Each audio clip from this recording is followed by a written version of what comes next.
What's up, everybody? Welcome back to another episode of Real Estate with Gav. I'm your host, Gav, the Realtor, and we like to talk about things focusing on real estate, finances, and community. And today I have a very special guest with me, Miss Tasha Catrow with Catrow Law. How you doing today? I'm doing well. Good. Thanks for having me. Yes, ma'am. Thanks for coming through. It's definitely been a pleasure working with you over the few years I've been in real estate. So thanks for coming through. I appreciate that. Absolutely. Thanks for having me. Yes, ma'am.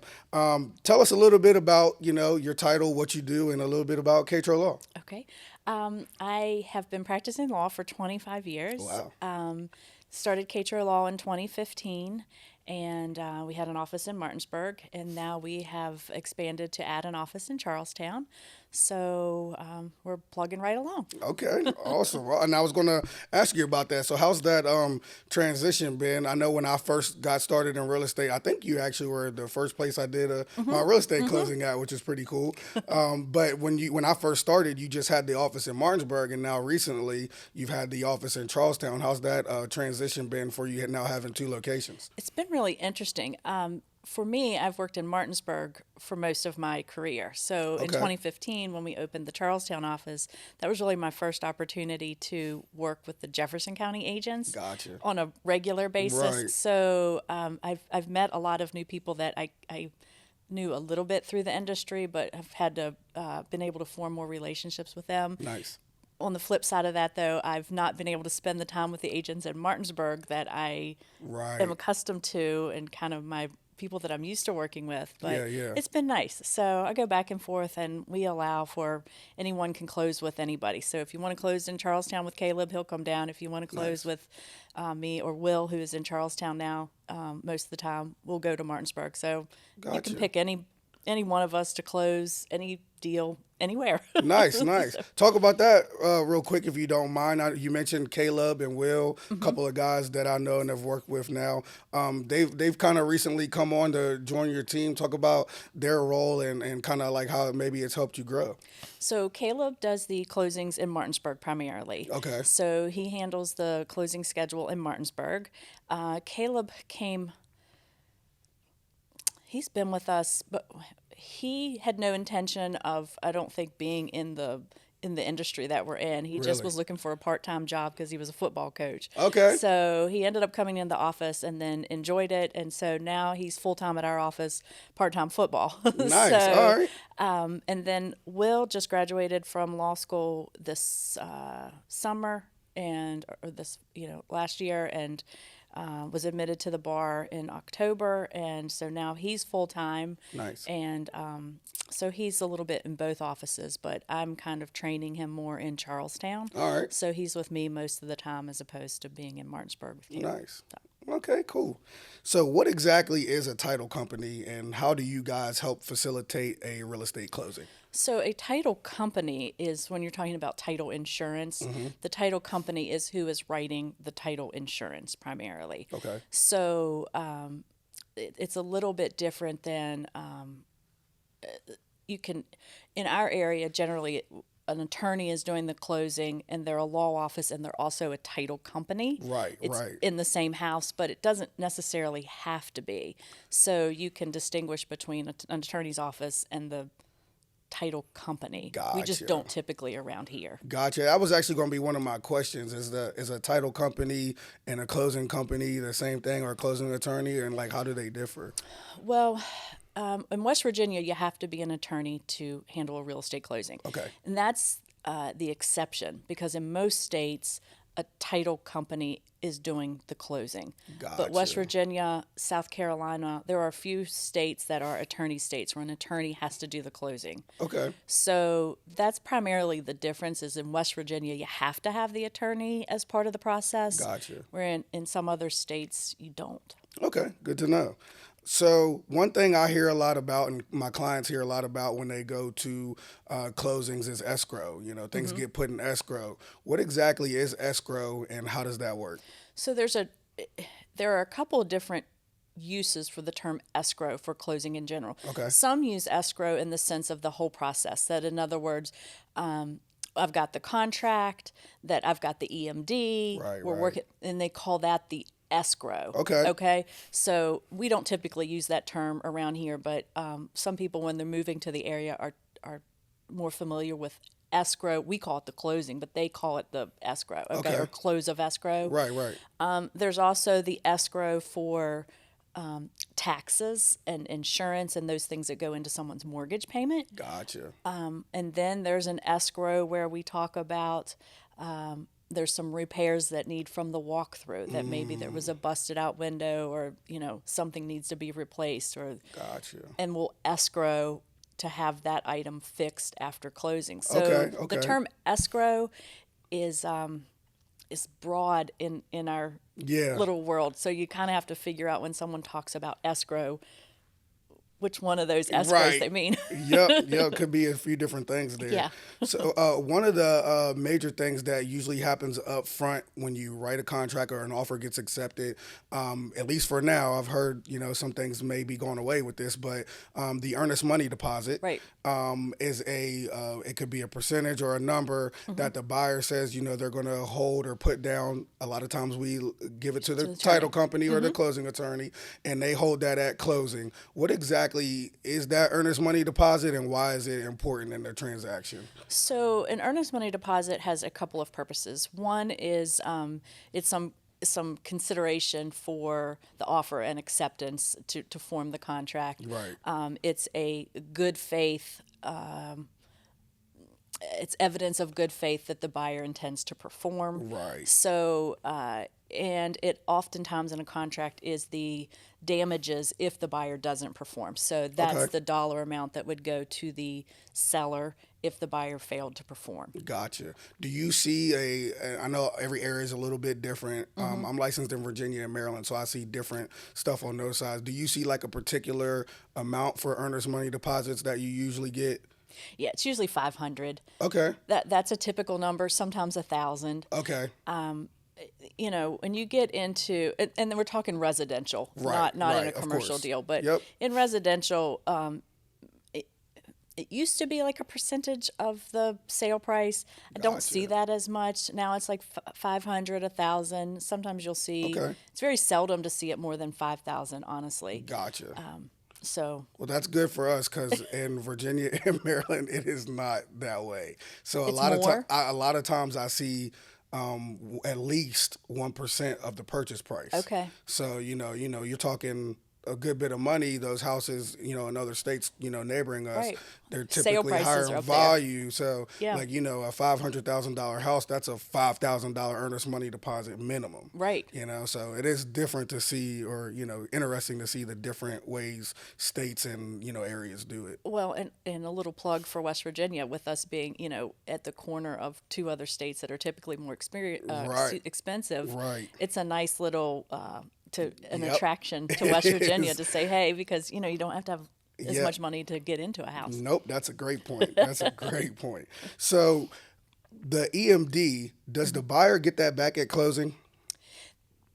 They don't typically get it back in the form of if they've given $500 and we hand them $500 back. Right. Some loan programs do allow that. Okay, so some of it depends on the loan. Okay. But either way, it is applied to their bottom line. So Right. when they've given that $500 EMD, their cash to close is $500 less than what it otherwise would have been. So it's not Gotcha. handed back to them typically in the form of a check, but it is credited to them always, credited toward Gotcha. the sale price. Gotcha. Good. Glad you clarified that. I recently had one where a buyer, they went to closing and everything was great, and then afterwards they were like, "Well, where's my earnest money? I thought I got that back." Yeah. I'm like, "Well, you did get it back. It just went towards your, as you said, cash to close. So you had to bring $1,000 less." Yes. Basically. So it's sort of hidden kind of in there. And that is a very common question for Yep. people at the end of closing to say, where's my EMD? Because,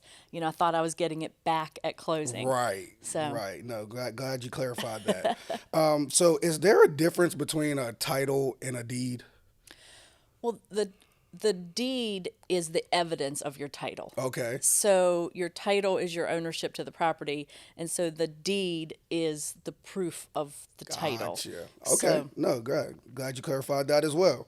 So one thing that I usually hear a lot about when clients go to closing is their lender or a loan officer typically requires them to have title insurance. Yes. What exactly is title insurance, and how important is that? Okay, so that is a really, really a good question in the sense that there's a lot of confusion about what title insurance does. Okay. So lenders do require title insurance. There's two types. There's lenders title insurance, and then there's an owner's title insurance. So you have two policies that are offered.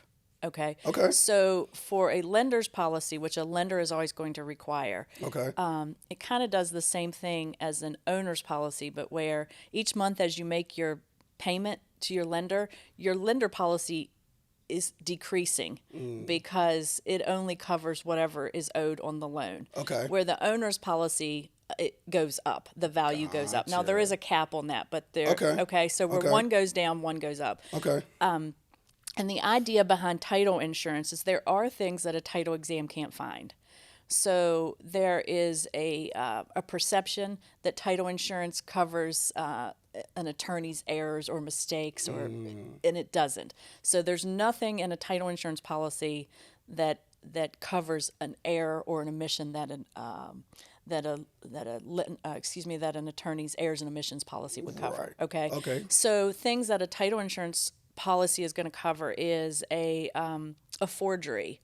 It's going to cover something that's not recorded. I had one several years ago, for example, that was a lady called and said they found out there's a cemetery on her property. Wow. So there's certain rights under the law for people that, to be able to access a cemetery. Gotcha. So the title insurance, there was nothing recorded. It was just a family knew that this was, out in this field. Okay. So the title insurance stepped in and paid the value of the cemetery and the lack of use of it by the owner. Okay. So they paid them the fair market value of their loss. Right. Okay. So, and it's also an indemnity policy, just like your homeowners on your house or your boat or whatever. There has to be a loss. So. Gotcha. Okay. That makes sense. Good to know that too. So. We mentioned, I heard you say that, usually your lender is going to require title insurance. Yes. What if I'm paying cash for a home? Is title insurance required, and should I get it? So it is not required, but you should get it. Okay. So I feel like asking a real estate attorney if you should buy title insurance is a little bit like asking a dentist if you should floss. I mean, it's kind of, so the same, because if you've paid cash, you have 100% invested in that property. Mm-hmm. And those same defects in the title can happen whether you did a loan or paid cash. So, the forgery, the something that's not recorded at the courthouse, the heir who comes forward and says, "Hey, I should have been a part of, my dad's estate," or, they didn't know about me, or, there's just a lot of things that are covered. A title exam can't find it. Gotcha. So, if a document's not there, or if it's misindexed. Yeah. So misindexing, the data entry at our clerk's offices, just like everywhere else, is human data entry, and there's error. It's just a fact of, human error is human error. Yes, and it's so title insurance covers those things. So okay. Good to know. So you've mentioned a couple of things that could possibly make a title defective. Mm-hmm. When you're doing a title exam as the attorney before closing, if you do find something mm-hmm. that makes a title defective, what happens there? So that's when I'm sending an email or picking up the phone and calling you as the agent, the listing agent, and saying, "Hey, we've got this. Okay. We've got this problem. We've got, a very large judgment that exceeds the sale price." That could create a problem because now, typically I view that as a problem if the seller is going to have to bring money. Then I'm calling and saying, "Hey, this." Yeah.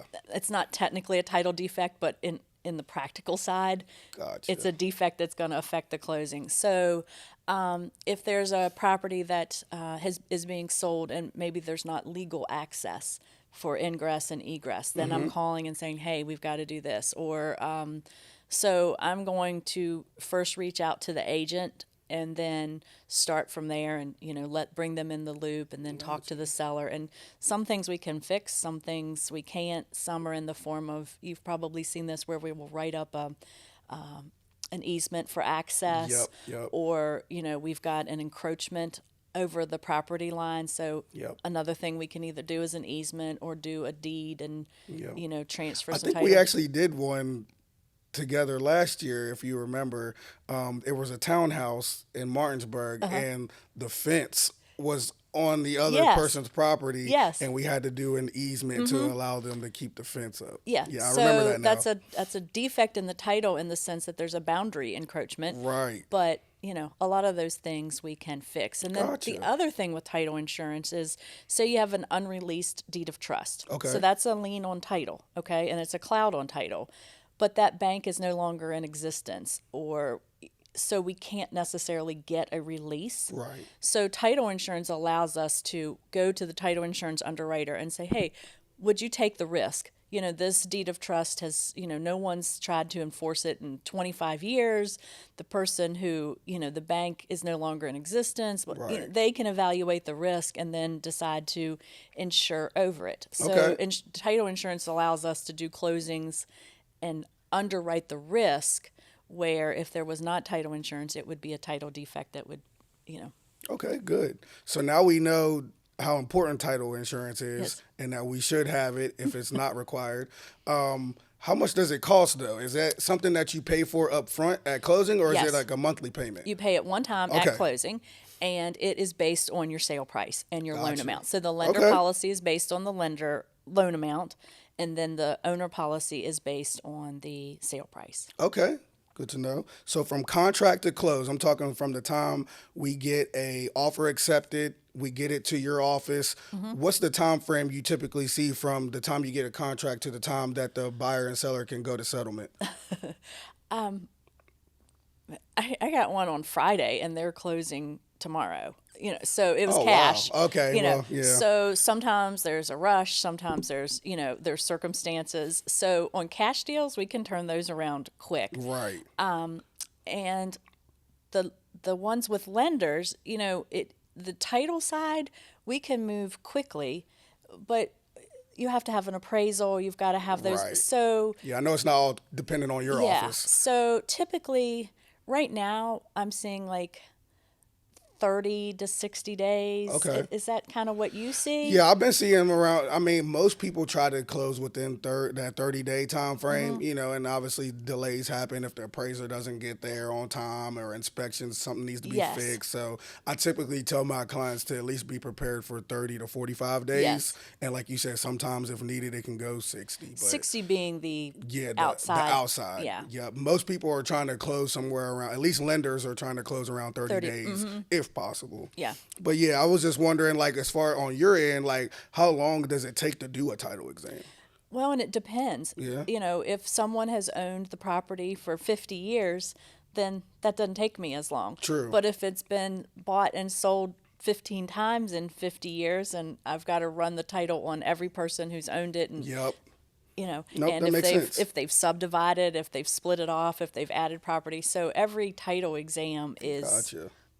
you never know. Okay. Yeah, you never know. Subdivisions obviously are easier typically than property that is not in a subdivision, Right. because it's just we have what we call base files, and Mm-hmm. we've already got the title work done to where that subdivision was created. So now we're just Makes it a little easier. yeah. So subdivisions are usually quicker than Gotcha.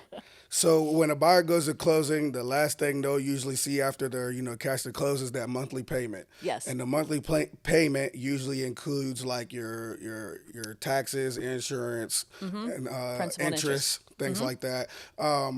When that goes to closing and you got that monthly payment, do you pay that all together as one payment, or do you need to pay them separately? No, that's the beauty of an escrow mortgage payment, is it's all included. So you're Okay. paying one payment to your lender, and then they are taking care of making sure the taxes are paid and the insurance is Gotcha. paid. Okay. So it's easier for you, but it also protects the lender in the sense that they know those things are being taken care of, so their Nice. collateral is protected. Good. So the buyer doesn't have to worry about, did my taxes get paid this Right. month, and Right. they don't have to do it individually. Right. Now, Good. that is typical. There are times when a lender won't escrow, and the buyer is making those payments. And obviously in a cash deal, there's no lender, so that's 3 different payments. They're making, well, actually it's only 2 because they don't have a mortgage payment. It's cash. Right, So right. they're making sure their taxes and insurance are paid on their own. So Okay. there's no one there supervising that. Gotcha. Good to know. So that's why sometimes as a buyer, after over the years, your payment may go down or maybe even slightly up if the taxes are adjusted. That's exactly in right. your area. And same, Okay. there still can be some changes to insurance based on, you finish the basement or you do an Right. addition, but the biggest change is going to be adjustments for taxes. Gotcha. Okay. Yeah. Now with the settlement, are there any other fees associated with closing? Like for instance, you have like what we call fire and ambulance fees and any other things that go with city. Like how does that incorporate in closing? And is there any other little things that a buyer should be aware of? Homeowners, the HOA. Good to know. So you've got your homeowners in a subdivision for road maintenance or that sort of thing. Right. And so that is never included in an escrow. Okay. So that's always going to be something they're going to pay separate. Fire and ambulance will always be paid separate. Okay. The other I'm starting to see is Berkeley County has a rainwater something fee. I did see that. Yeah. Recently. And if you're not in the county, if you're in the city, you don't have fire and ambulance, but you have like garbage and fire or something like. So the city fees are a little bit different in Martinsburg than in the county. Gotcha. Jefferson right now only has fire. They do not have an ambulance fee. Okay. So Yeah, I'm getting used to that. I just moved from Berkeley to Jefferson, so I'm getting used to it. I think they have ambulance and no fire, or fire and no ambulance. They've got one and not the other. Okay. So I may have to correct myself on which one is which, but All good. but those are the other fees that are typically associated. And then if you're selling, the HOA will also charge. A lot of times you'll see a transfer fee, and they get really mad about that. But sellers, I that's have one seen of those that things. lately. I It's have. a couple $100 sometimes to transfer from the homeowners from you to me or me to you, Right. and so they charge a fee for that. Right.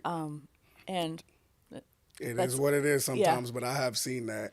Now, what are the fees associated with using like a closing attorney or title company to handle the settlement for you? So it depends, it depends on who you're using. I like to say that we're the cheapest. So, and intentionally, we try Right. to keep our prices as low. I think most are from like $700 up to maybe $1,200. Okay. In our area, I've seen. Yeah, yeah. And for a buyer, for a seller, probably the $500 to $700 range. Yeah, sellers a little bit less. Yeah, Okay. sellers are typically a little less. Okay. All right, good to know. Well, before we wrap up, I want to give you a personal shout out and thank you. Thank you. When I first got started in real estate, as I mentioned, my first closing was with Miss Tasha, and we've worked together several times since then. And you've always been a good resource of information. Thank you. Anytime I reached out with questions, you're always quick to follow up with me and give me answers. So definitely appreciate you and want to say thank you for that. Well, thank you, and I appreciate you very much. Yes, ma'am. And I actually, like I mentioned, we just recently bought a house ourselves not too long ago, and we did our closing at Catrow Law in Charlestown. So I it was appreciate smooth. that. Yep. And I will say that your clients are in very good hands with you. You're a wonderful agent. And I appreciate that. Thank you. Thank you. So if anybody is watching and they have questions or they want to reach out to you to do their closing, where can they find you and how can they reach out to you? Okay, so our phone number is 304-579-1211. We're also on Facebook. Closings at catrowlaw.com is the main way to reach us, and we'd love to help any way we can. Awesome. Well, again, thank you for coming through. As always, I'm Gavin Washington, real estate agent here. If you need any services, you can reach out to me at 304-839-7040, or you can reach out to me at Gav the Realtor on all my social sites. Again, Miss Tasha, thank you for coming Thank you through. so much. Thank you Yes, for ma'am. having me. No, it was awesome. And everybody else out there, y'all stay up and stay blessed. Peace.